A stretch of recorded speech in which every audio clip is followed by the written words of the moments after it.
Baiklah, di sini saya akan menjelaskan langkah-langkah untuk membuat aplikasi PHP sederhana yang menggunakan algoritma base64 untuk mengenkripsi data, menyimpan ke database, dan menampilkan hasilnya.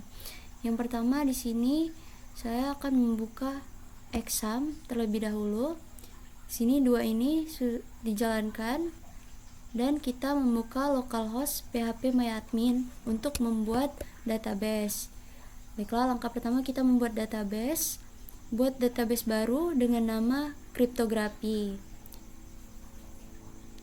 Selanjutnya kita menambahkan label yang bernama base64 dengan struktur ID, username, dan password. ID tipe data integer. Di sini auto increment digunakan untuk ID unik. Username tipe datanya varchar, panjangnya 100, dan password tipe datanya varchar, panjangnya juga 100. Tujuan tabel ini menyimpan pasangan username dan password yang telah dienkripsi. Langkah kedua, kita membuat folder di Windows C, kemudian kita masuk di exam, kemudian htdocs, kita buat folder dengan nama kriptografi.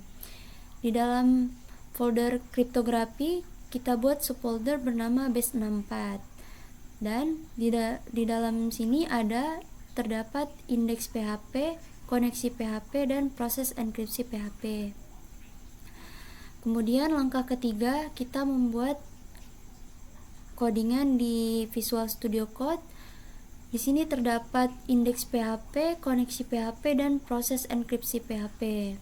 Yang pertama, koneksi PHP. File ini mengatur koneksi ke database. Di sini untuk menghubungkan aplikasi ke database kriptografi. Jika koneksinya gagal, akan menampilkan pesan error. Yang kedua, ada proses enkripsi. File ini mengelola proses enkripsi dan penyimpanan data ke database. Data username dan password diambil dari form input. Fungsi base64 encode mengenkripsi password. Data disimpan ke tabel base64 menggunakan perintah SQL insert. Yang ketiga ada indeks PHP. File ini menyediakan form untuk memasukkan data username dan password. Formulir HTML ini meminta input username dan password. Data dikirim ke proses enkripsi PHP untuk diproses. Selanjutnya yang terakhir, yang keempat, hasil.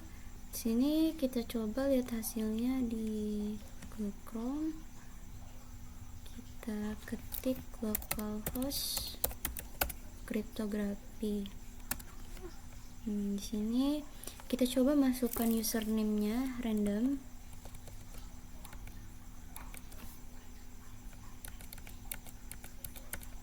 Terus kita simpan. Oke, berhasil. Dan di sini kita akan melihat hasil enkripsi yang ada di database. Sini masuk yang username dan passwordnya seperti dari sini. Ini hasil program yang sudah kita buat ya. Dan di sini hasil enkripsi yang ada di database-nya. Oke, baiklah. Itu saja penjelasan dari saya. Kurang lebihnya saya mohon maaf. Terima kasih.